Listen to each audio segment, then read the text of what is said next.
Welcome to the Broken Pie Chart Podcast, episode 192. I'm your host, Derek Moore, and with me is Spencer Wright from Halbert Wealth Management, my co-host for all things election predictions, markets and elections, and all that stuff. Spencer, you're probably the most frequent guest outside of Jay that I've had on here. Welcome again. Thanks, Derek. It's great to be here. Well, we're coming down to crunch time in the elections, and so I want to set the table for this, what we're going to go through, and I mean we're just going to get into it. We always say, and you and I have said this in the past, over the long run, it really doesn't matter which political party's in power for the markets. And I won't bore everybody with the details, but whether it's Republicans, and I went back and looked at data 1923 through 2021. And if you have Republicans and President, Senate, and House, the average annualized return is about 15.9%. And if you have Democrats across the board, it's about 14.4%. And there's any number of iterations. I will mention since 1923, we have not had a Democratic president, a Republican Senate, and a Democratic House. Has not happened. And the other thing I'll say too is even if you look at annualized GDP, even some periods that you would think would be kind of weak, late 70s, President Carter, I mean, he had still positive GDP, but that's a separate podcast. I'll try and remember to link to that. And I think, Spencer, when we think about the markets and elections, really, I think what's priced in is certainly a Republican House, Senate. We'll kind of talk about that. But I mean, when we think about just post midterms, typically we do see a midterm bounce. And is that because the markets want gridlock? Or I think going back to Kennedy in 62, post midterm elections, the markets have all been up, right? That's right. And it's not so much a political party thing, as you point out, as Wall Street likes divided government. In divided government, things are slower to get done. Change is slowed.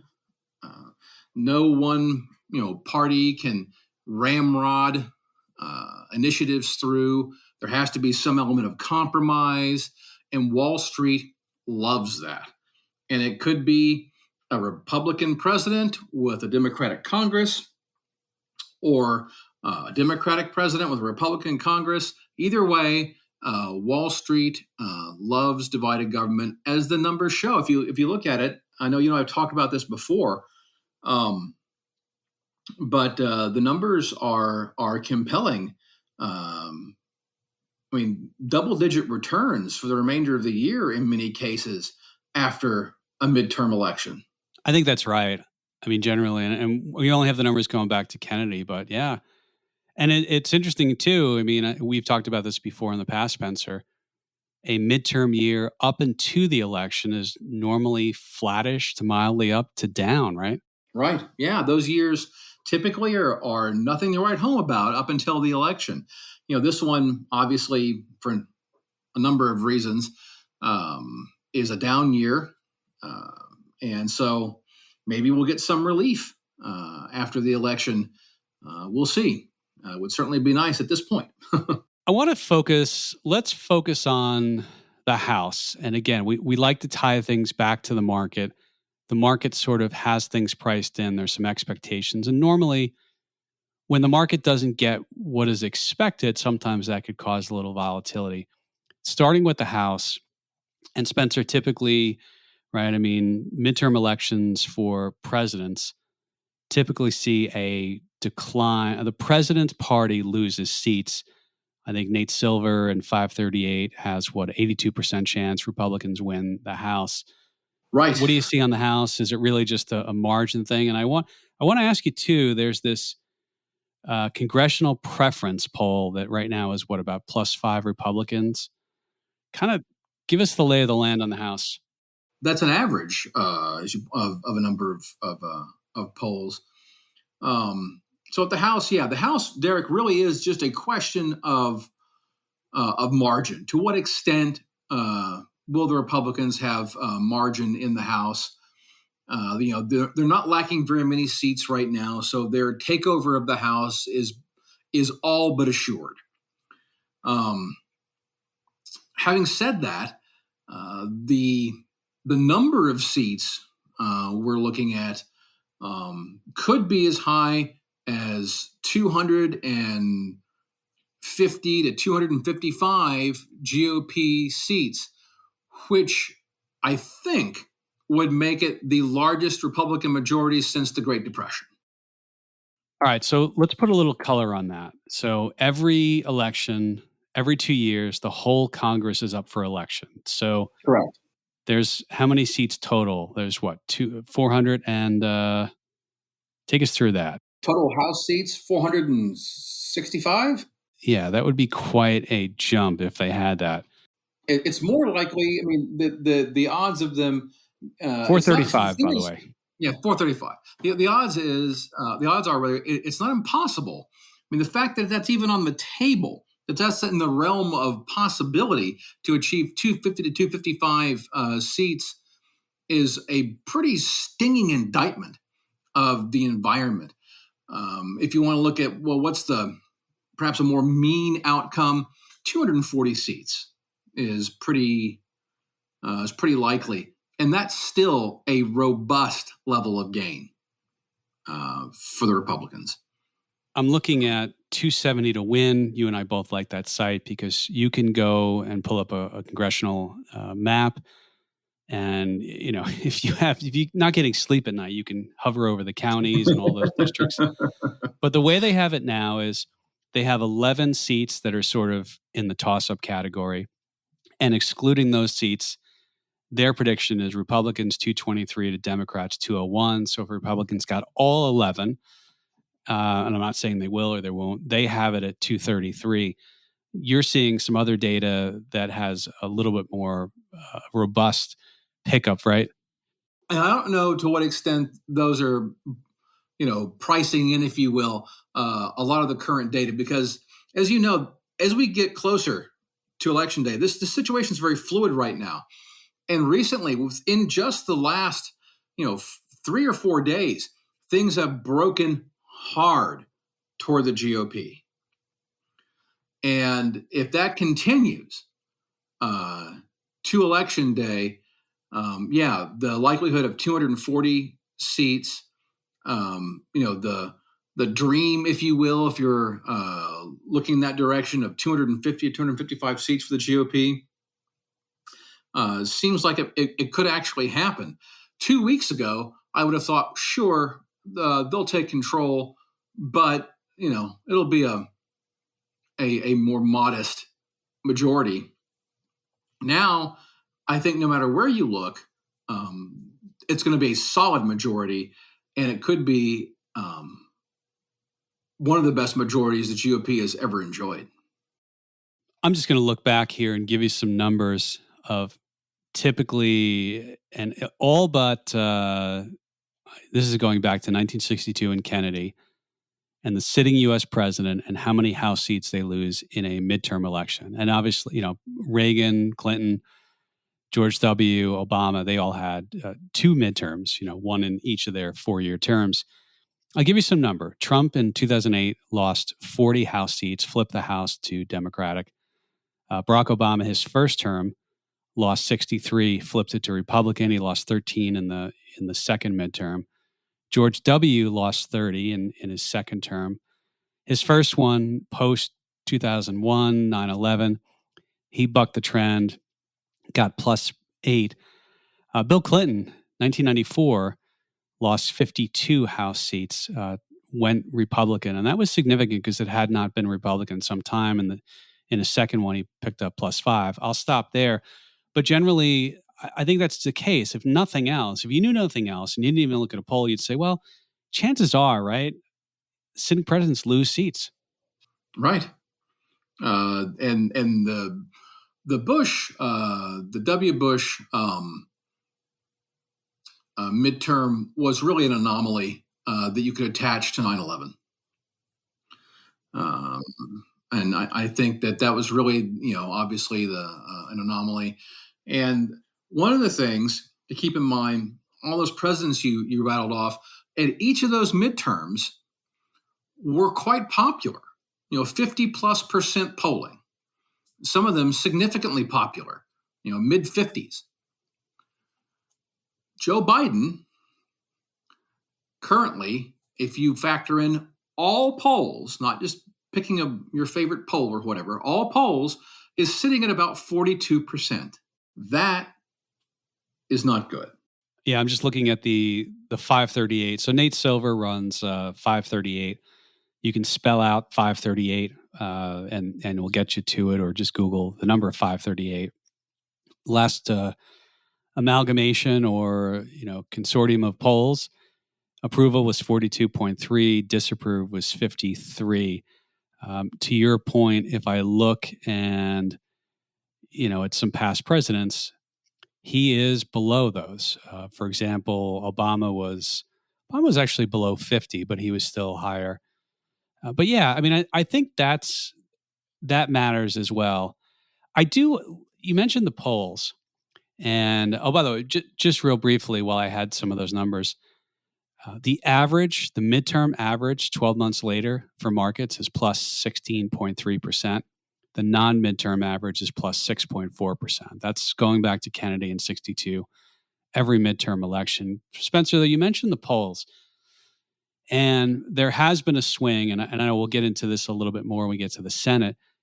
You made the point in the past that there's sort of a silly season where polls come out, but if you're a pollster, you don't get judged on where you had a candidate or a race in July. You get judged sort of the week or 2 weeks before the election. Correct. Talk about that a little bit, how normally these polls start to get a little bit more serious. It's interesting. Every time, and I think, this is, I think the apparatus of both parties are guilty of this. But in July, say over the summer, a lot of polls came out, including generic ballot polls for Congress, showing the Democrats were kind of fighting back. We're gaining ground, and they were capitalizing on a few issues. They were trying to make hay out of the Roe v. Wade decision. The whatever they call the Anti-Inflation Act, whatever it was, trying to make some hay on that, and trying to build momentum out of it. And so a lot of polls come out showing, well, the Democrats are actually coming out of the hole. They're succeeding. They're on their way back, and maybe this is not going to be the route everyone has been predicting. And that whole period of time, as Derek has mentioned, we refer to as the silly season, because no one really pays attention, and they're doing all kinds of things with these polls. They're doing, registered voters as opposed to likely voters. And if you're not a real geek like Derek or I, you may not realize the difference that makes, but it's a huge difference on the reliability of your sampling. Republicans are, in many cases, underrepresented, undersampled in these polls. In the past, of course, there are some places Democrats get undersampled. So undersampling is something that you can sometimes correct for if you have enough historical data for polling. But anyway, a lot of these polls coming out suffered from those things, right? The way the poll was constructed, who was asked, and their numbers just weren't reliable. And so what happens is, you get closer to an election, these folks, pollsters, columnists, pundits, they have reputations to maintain. And suddenly, the polls get a lot tighter. They're a lot better conducted. They're much more serious. And when that started happening about a week ago, a large shift began to occur toward the GOP. Did anything really happen or break? Did anyone do something good or something bad to cause these things to happen? No, that sentiment was probably there all along. It's just now being properly reflected. I think the other thing that happens too is people have priorities when they go into an election. And some recent polling, it goes back to James Carville's famous advice for Bill Clinton during his campaign. It's the economy, stupid. And I think they had signs up in campaign offices. The economy seems to be the number one thing. The number one, it's ranked first for importance for voters. We've had inflation. People are having, to spend a little bit more. And rightly or wrongly, I mean, the perception is, look, I mean, the GOP, if they get in there, and this goes back to the split thing, it's the idea, okay, if the GOP at least takes the House, then there can't be any other, gargantuan spending bills. There can't be other things. And so, we'll see. I want to get to, all right, let me set up, because you and I both agree, and if we're wrong, that would be a pretty big miss. But I think judging from our 2020 election picks, maybe anyway. So I want to talk about the Senate. One of the things that I've seen in the past few days is there's the betting markets. And so the betting markets you referenced sort of in the summer, Republicans, the betting markets had a pretty good chance of regaining the Senate. And then it switched. It was that, late July, August, September. And then it started to convene back. Recently, the betting markets have Republicans at a 59.1 probability of retaking the Senate. I think you and I have talked offline, prepping this. You mentioned the 538 Senate forecast, and Nate Silver now has either a 50-50 or a slight edge to the GOP. And so these have been converging. Spencer, that 538, the Nate Silver, that was solidly blue Democratic up until recently, and then it started to change, right? A week ago, they were giving the Democrats about a 78 to 80% chance of retaining the Senate. So it's very solid. That it was very favorable to them. Today, and of course, these numbers update daily because there are lots of quality polls that will be coming out every day between now and Election Day. Right now, it's a toss-up, a statistical toss-up for the Senate. That's a huge shift away from the Democrats. And you can see it in the polls of some of these, localized races. And I think, we knew that the House was only really a matter of margin. And the ball game was really the Senate. And I think, Derek, you and I believed that until maybe Monday, that the GOP was going to win the House, but not be able to take control of the Senate. Yeah, I would agree with that. I mean, you and I have talked up into this. And you know what? I think we should get into the races, because I think this is sort of, but I agree. I mean, it was, and Nate Silver, I mean, what he does, and he does make adjustments for biases, and we'll talk about that.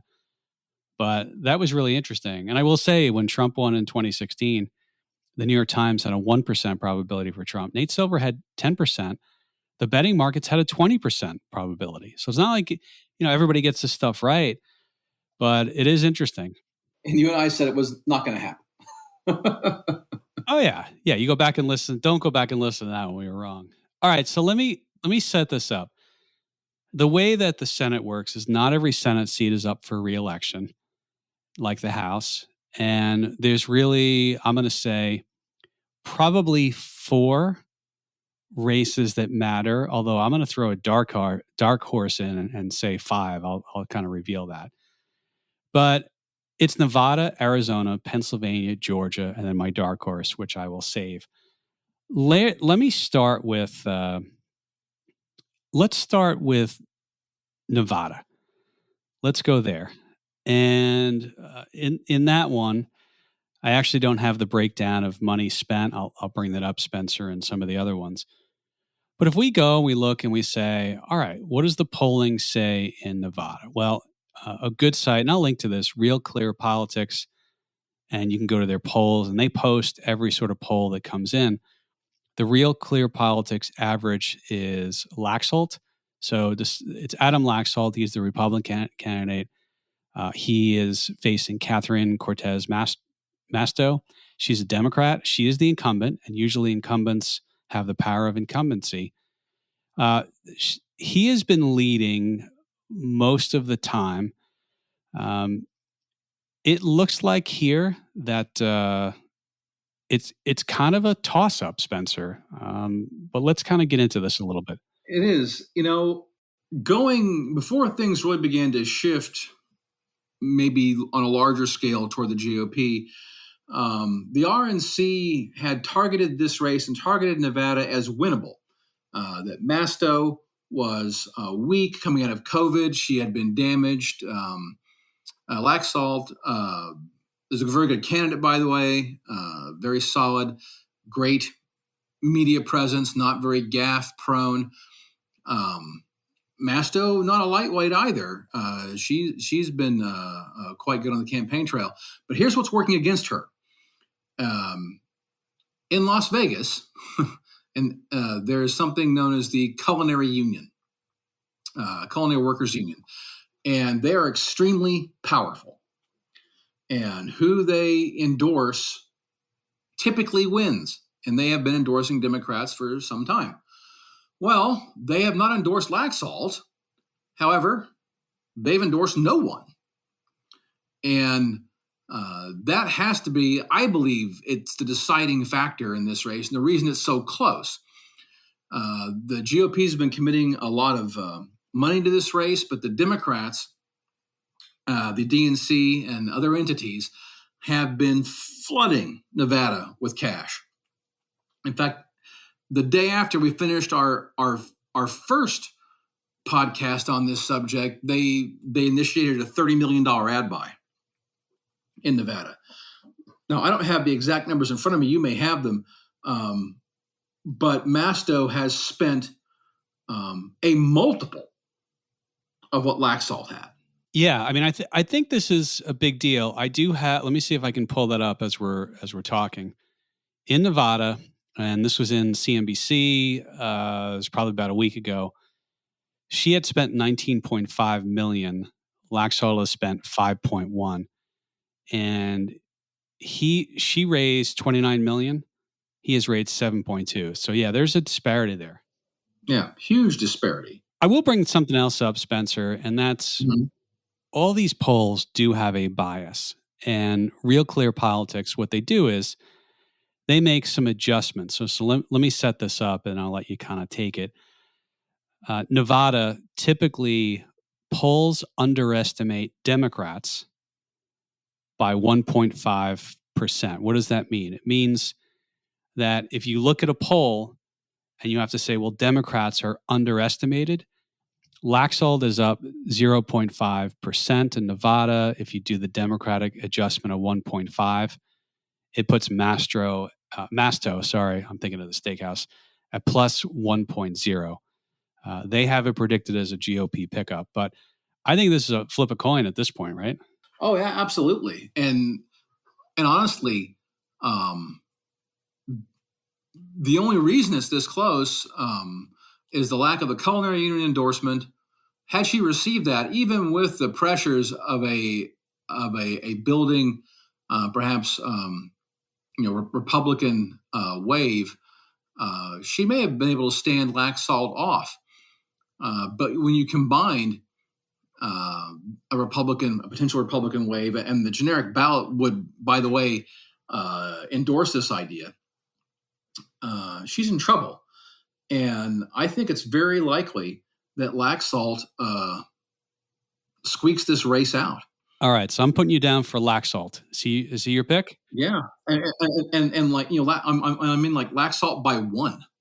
It's going to be a narrow victory, but I think all the external macro factors, and they are considerable, favor Laxalt. I think it's going to come down to turnout, and the point you made about the culinary unions, that means potentially turnout won't be as high on Masto's side. I'll go Laxalt as well. Let me shift to another race, and I think for this one, you know what? Let's go to Pennsylvania. Let's get into that. There was a debate last night, and the news media today. John Fetterman is the Democratic candidate against Dr. Oz, the TV doc from the TV show. Last night, I believe they had a debate. Some of the media reports coming out of there. For anyone who doesn't know, John Fetterman had a stroke earlier in the year, and there's been some bad media, some rough media coverage of him in the debate. This is one, Spencer, that, and let me give you this is another one. He had spent 20.3 million. Oz has spent 17.9, so pretty close. But this one is trending Oz late, right? Yeah, it is. And there'll probably be a couple more polls coming out tomorrow. Keep in mind that when you look at the evolution of this race, Fetterman in command, really, up until last week. And I watched that debate, and I have to say, I really felt bad for John Fetterman. Clearly, he's had some issues after his stroke, and it was just really tough. I got to give Dr. Oz credit. He played it straight, in my opinion, and didn't. There were opportunities where someone who might have been not as generous could have, tried to score some points off of Fetterman, but Oz did not do that. And so, the electorate in Pennsylvania is faced with a really tough situation. Even if you're a Democrat, you're thinking, well, I want to vote for Fetterman. I want to vote for the Democrat, but I think maybe his health is just not great. And is this going to be good for Pennsylvania? And so there's an enormous amount of indecision right now. And if you look at the polls in Pennsylvania, they historically undersample Republicans. We talk about, correcting the data to account for that. So if you correct the data, it has right now, the most recent polls, a YouGov poll has Fetterman up by 2, so it's well within the margin of error. Yeah, I'm looking right now. I mean, the average is Fetterman plus 1.3, right? So, and if you look at the correction, poll correction, it's about 2.9 for Republicans. So if you add the corrected data to Fetterman's 1.3 average lead, that gives Oz basically a 1.6% edge currently. But there's so many unknowns now in this race. It's going to be really tough to say exactly how it breaks. If you had a healthy John Fetterman, I would have to say he would win. A healthy John Fetterman wins this race, even though he had some peculiar positions that a lot of folks might not agree with. I think he would end up winning because let's be honest here, as you and I have discussed many times, the Oz campaign was awful. There's no other way to say it. He was an undisciplined candidate. The campaign was not run well.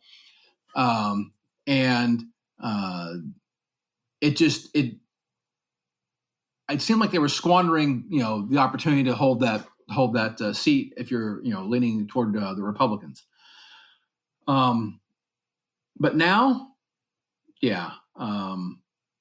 all things being equal, given the macro pressures building against the Democrats and John Fetterman's unfortunate performance the other night, I think Dr. Oz wins, even though he didn't run a campaign that deserved to win, in my opinion. All right. So you've got Oz down. It's worth saying, by the way, John Fetterman, you look at his education, he did go to Harvard. He did. He went to, he was his previous political experience. I think he was a mayor of a town It's really interesting because the way our system works is once you are the nominee for a party, if you have to drop out or something happens or it's so late, it's sort of late in the game, and I don't want to. We'll bore everyone with the arcane rules of what you do, Right, but there but is a point of no return that you cross, and that's why absolutely, yeah. there have been times in the past where you've had dead persons' names on ballots. One of the I don't know. I'm going to get sidetracked for a second, but I don't know if you remember. It was probably in the '90s. I sort of lose track of time these days. But there was a guy in Louisiana who was ingrained, deeply, deeply Democratic district. I think was a senior member of Congress, had been in there for years, one of those types of deals. Um, and by the way, a lot of these, I mean, that's why you see people in Congress so many years. It's the power of the incumbency and their districts that are really Hard to get rid of people. yeah. But this guy was indicted. I think he was still leading, even if he after he was indicted for bribery. He's still leading. And then I think at some point, I don't know, the case progressed more and more, but there was this guy who was, spent no money. I think he was a Vietnamese gentleman, Republican, and I don't think there had been ever a Republican in this district. And the newspaper had pictures of this guy's, not the Republican guy, the Democratic guy, with pictures of cash in a freezer. Anyway, it was too late. They couldn't put anyone else on the ballot, and this guy wins. He actually ran for Senate afterwards. He finished 10th. I think he's out of politics, but No, these types of anomalies happen, and because people might be thinking, Pennsylvania voters might be thinking, well, why didn't the party, ask Fetterman to step aside or put in somebody else that might be a more viable candidate? And the answer is, it was too late.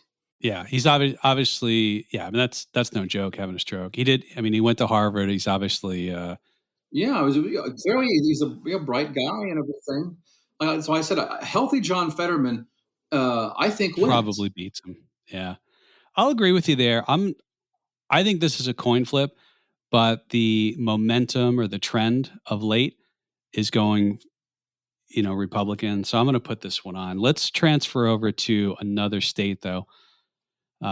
Let's go to Georgia, and it's worth saying with Georgia is kind of interesting because if a candidate does not win, if the winning candidate doesn't have 50% or greater of the votes, it goes to a runoff. That's what happened last time, where Senator Warnock, the incumbent Democrat, is facing Herschel Walker, former Georgia running back, New Jersey General running back, playing the NFL. The money on this one is Dallas Cowboys and Minnesota Vikings running back. that's right. Warnock, as of probably 2 weeks ago, he had spent $41+ million on the race. Walker had spent 13.2. So I'm going to cut to the chase, and I think this one's going to a runoff. It is. And let me say something about the race. It's disgusting. Both of these guys are terrible candidates. We say that Derek and I look at these things. It's not a game, but you can see experienced candidates, people that know how to handle themselves, that are good on the issues, that have media savvy. Warnock, a little more refined than Walker, much more of a novice in some cases, but the sheer nastiness of this race. Both of these guys have apparently some fairly serious issues, personal issues. We don't know, honestly, at this point, what is correct and what isn't. Is it a smear campaign? Is it just a life poorly lived coming back to bite you at the worst possible time? I don't know. But I do know it has just been a cesspool of a campaign. And Derek's right. We're going to a runoff. Let's say even somehow Walker gets pushed over the line because of the Republican swell, if there is one. And there likely will be one of some dimension. It won't be by enough. and we'll have to do this all over again. Do you remember, is it end of December or mid-December they do the runoff? Because they got to do it before Before January, the because sun that's is when set, yeah. So yeah. it has to be concluded, I think, by the middle of December. There's a libertarian guy who's going to get enough votes, I think, to make sure nobody wins. Right. And so they'll start the process all over again the next day. Not only was this probably one of the most just unappealing races, just because of the scandal and the slanders back and forth, lack of focus on things. It's just not, you know. I like a debate of ideas and everything else. I don't like all the mudslinging, and all the Georgia race has been largely as a bunch of mudslinging. You've been much more attuned to it than I have. I've basically been watching the numbers. I've seen highlights. I think it's too close to call, but It is. it's so close to call. But there's a few other candidates who will garner votes. Yep, I agree with you. It's going to be a runoff. That brings us to Arizona, and I live in Arizona, so Well, so you know much more about the Arizona race than I do. yeah, I'll give you some boots on the ground on this one. One thing that I found probably not surprising, because if you go into any house and turn on any TV and turn on any channel, you are bound to be barraged by ads. I can't wait till this is done. I say this every election. I'm so tired of the ads. I will tell you. So here's a funny thing. So Arizona, you can request to be on what's called the permanent early, the mail early ballot list, and all that means is you get a ballot in your mail. And we got ours, I think, 2 weeks ago. And my wife and we filled it out so quick. Of course, we put thought into it, but we got it done quick. Like the next day, I went to the post office, mailed it. Because here's the thing I've realized: when you get your ballots in, I believe they can see who's voted, not for who, but who's voted. And we stopped getting the phone calls. We stopped getting the text as much. We still get some, and we stopped getting like just dump of flyers in our, postcards in our mailbox. So that was my attempt to get out. But let's get to the race. There is a massive mismatch in spending on this one. Senator Mark Kelly, who is the incumbent, he spent $52.4 million to Blake Masters. He's the Republican challenger. $5 million. Yeah. It's an order of magnitude. It's an order of magnitude. It's 10x. Difference. It's 10 times difference. Yeah. So Mark Kelly I'll give you what I'm seeing and how this is surprising me here. So Mark Kelly is generally, as a Democrat goes, he, along with Kyrsten Sinema, who's not up for re-election, they're sort of moderate. They would be right of center on a lot of Democratic issues, but Arizona's become sort of a purple state. Purple meaning a mishmash of Republicans, Democrats. He's the incumbent. He was an astronaut. I thought there was no shot that Masters, based upon the data and the polling that I was seeing, and just on how many more commercials I'm seeing from Kelly. But that all has changed. I agree. I thought Masters didn't really have a chance. I thought this was solidly Kelly. But again, so many things have changed just in the last few days. And I can't believe it's hard to believe, to be perfectly frank, because Masters was an okay candidate. He was running what I consider to be an average campaign. Kelly, for all of the fact that he was kind of hard to find during a lot of his term, he kept his head down, I think, quite a bit. By all accounts, has run an exceptionally good campaign and has proven to be a lot more facile politically than maybe we thought. Yeah, one of the things that happens too, when you have an incumbent, they don't have to go through the rough primary season, the gauntlet.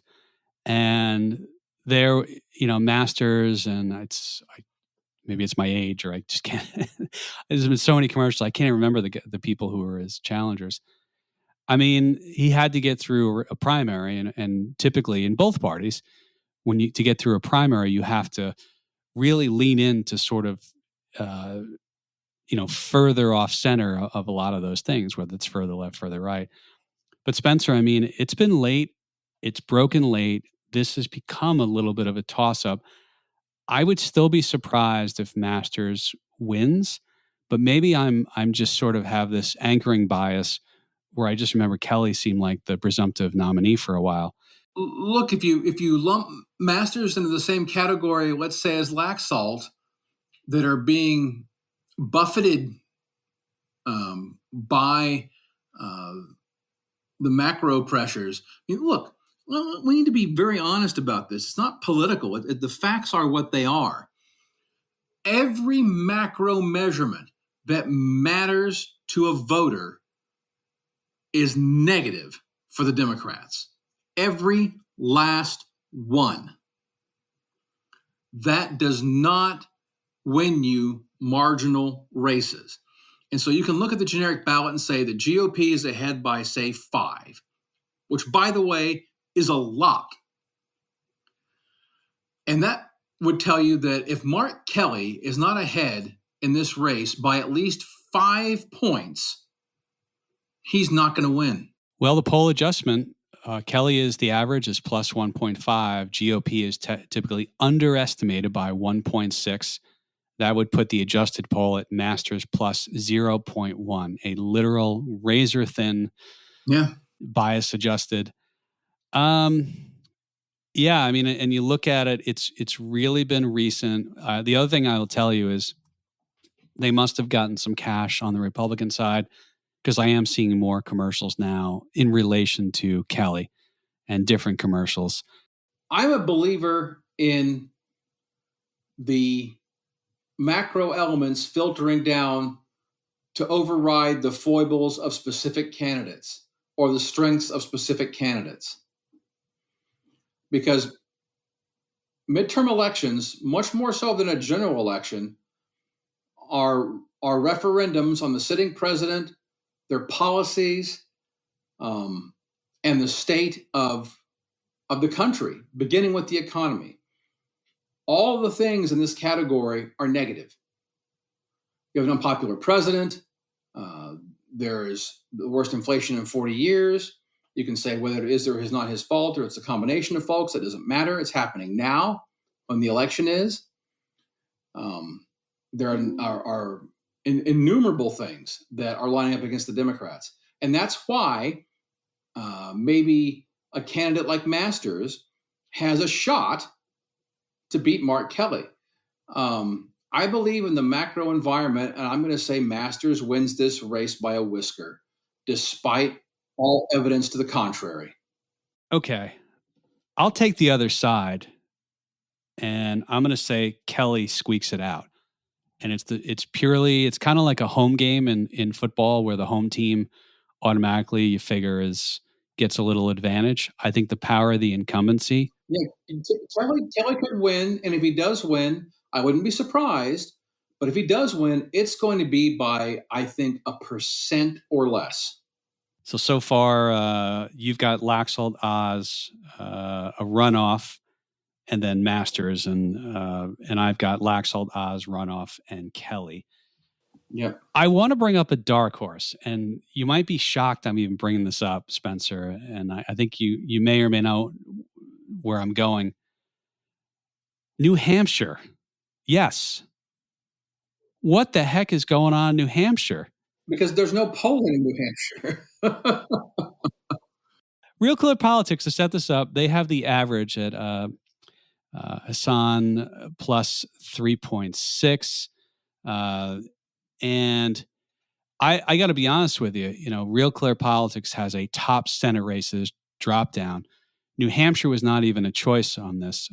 Don Bolduc, I think is how you say the gentleman's name, Republican challenger. Was this added maybe on Monday? Yeah, I don't know. Maggie Hassan, I don't even know how to pronounce these people's names. I'm sorry to both candidates. I'm sure they're fine people. Yeah. But she's the Democratic incumbent. To give you an idea, I mean, up until October second. I mean, there was maybe a few polls. There's still not that many polls. New Hampshire is always severely underpolled. Well, and here, let me give you this too. Right now, New Hampshire is Hassan up plus 3.4. Real Clear Politics, their projection has a Democratic hold. This is not even considered a contested race. The GOP is underestimated by 5 points. But again, that underestimation also is on a lower sample size. So if you do that, it has Bolduc plus 1.6. I'm not saying this is going to, the incumbent's going to, this is going to be a GOP pickup. It's just interesting that this is even a thought, Spencer. Well, look, it goes back to what I said just a few moments ago. The macro environment heavily favors the GOP. The generic ballot, depending on what poll you look at, but on average, it's probably somewhere close to around +5, which historically is a sizable number. And it's going to push races like this Senate race in New Hampshire to be much closer than it would have been normally. Normally, we wouldn't be talking about this because, Hassan would win with a comfortable margin, a bit outside the margin of error, and it would not even be newsworthy. Now the chance is Bolduc could he squeak this out? I don't know. We don't know enough. Will more New Hampshire polls be conducted? I'm sure a couple are going on right now. More polls are being conducted now all over the place. Certainly in the states that Derek and I just talked about. Yeah, there's a wild card too, and Tulsi Gabbard, who is a Democratic candidate for president. She did not obviously win the nomination. President Biden did. She left the Democratic Party, and she has been campaigning for Bolduc. I have no idea what that means, but it's just interesting. Yeah, I don't know what that means either. He's not. Now, Bolduc is a general, right? He's a military guy. Yeah. And so she has a military background, and so she's supporting Bolduc. I think new from her time in the armed forces. So does that do anything? I don't know. I'm not even going to make a prediction on this one. I'm not ready to say. I think the race there is going to be far closer. The poll, in some ways, if you don't have enough basis in polling right now in New Hampshire or any state for that matter, any race, it's hard to come in at this late hour and get a reliable poll in the field, get the data back, and get it out in front of people. There's almost not enough time left to do that. Oh, I agree. All right, so let me wrap up the Senate, and then I want to talk about the timing of when we'll know. If you go with mine, I have Arizona for Kelly, I have Nevada and Pennsylvania going Republican. Georgia is still a runoff. It would be 51 for Republicans, 48 for Democrats. Even if Georgia went to Democratic, it would wind up being 51-49. That would get the Republicans an edge on there. For your prediction, Spencer, you would have 52-47, and Georgia would either make it 53-47 or 52-48. It looks like... Yeah, if I had to guess in that Georgia race on the outcome, I probably have to, at this point, I was very bullish on Herschel Walker up until the last 6 weeks, and it's just not been pretty, and I think Warnock ultimately wins. Well, it looks like both of us, though, have the Republicans gaining the Senate. Of course, why that matters is we assume they have the House. If you have the Senate, that's where they approve judges or don't approve judges. And also you have committees. I want to switch over, though, when will we know? And this gets back to the markets. So I went through and I found the National Coalition of State Legislatures. I assume that's a valid website. It seemed pretty valid. And here's what happens. Arizona, they can start counting. We can start counting. Well, I don't say we because I'm not involved in the election, but they can start counting upon receipt. And what that means is they can start to release mail-in ballots and on election day.